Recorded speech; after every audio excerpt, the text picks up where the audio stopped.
আসসালামু আলাইকুম। তো এখন আমরা উইন্ডো থেকে অ্যাকশন প্যানেল আছে, তো অ্যাকশন প্যানেল থেকে অ্যাকশন দিয়ে মূলত কি ধরনের কাজ করা হয় সেগুলো দেখব। তো চলুন বন্ধুরা শুরু করা যাক। তো আমি এখান থেকে অ্যাকশন প্যানেলে চলে গেলাম। তো অ্যাকশন প্যানেলে দেখেন কতগুলো আপনার এখানে প্রিসেট করা আছে, তো সেগুলো দেখব। তো চলুন শুরু করা যাক। তো আমি এখান থেকে প্রথমে ফ্রেম দিব। তো ফ্রেম দেখেন এখানে ফ্রেম আছে কতগুলো। তো আমি এখান থেকে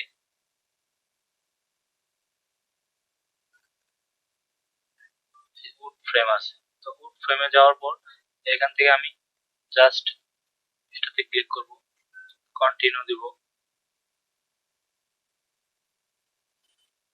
দেখেন আমার এখান থেকে কিন্তু ফ্রেম তৈরি হয়ে গেছে অলরেডি। তো আমি এখান থেকে আরো অনেক কিছু করতে পারবো, চাইলে আমি ক্রপ করতে পারবো। তো ক্রপ দেখেন না, এটা হচ্ছে না, could not complete the command because the selected area is empty, অর্থাৎ সিলেক্টেড এরিয়া এমটি, তার জন্য ক্রপ হচ্ছে না। তো আমি এখান থেকে সিলেক্ট করে নেই, এখন দেখি।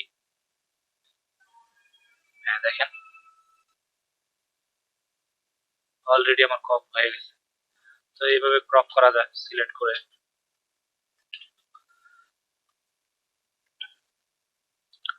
তারপর এখানে দেখেন ফ্রেম চ্যানেল, ফ্রেম চ্যানেলটা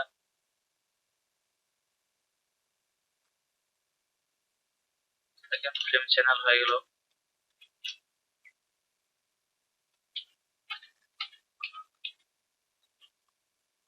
তারপর আপনি চাইলে শেড দিতে পারেন, দেখেন শেড দেওয়া যাবে এখান থেকে, ক্যাস্ট শেড।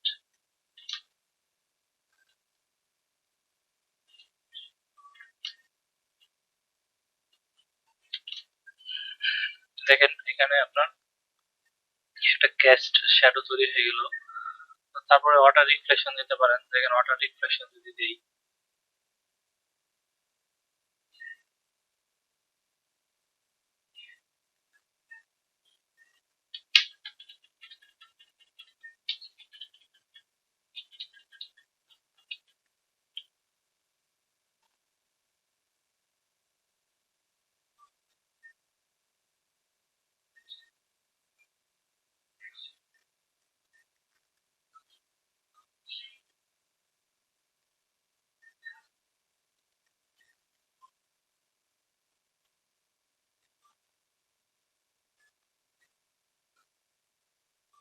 দেখেন গ্রেডিয়েন্ট ম্যাপ দেওয়া হয়ে গেল।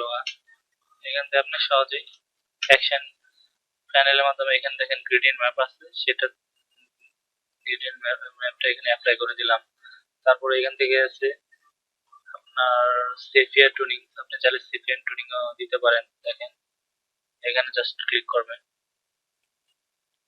সেফিয়া হয়ে গেল। তারপরে এখানে আরো অনেক আপনার এই ধরনের অনেকগুলো প্রিসেট করা আছে, আপনি চাইলে এগুলো ইউজ করতে পারবেন। দেখেন ওয়েব আছে, তো একটা কাজ করতেছে না যেহেতু সিলেকশন করা নাই।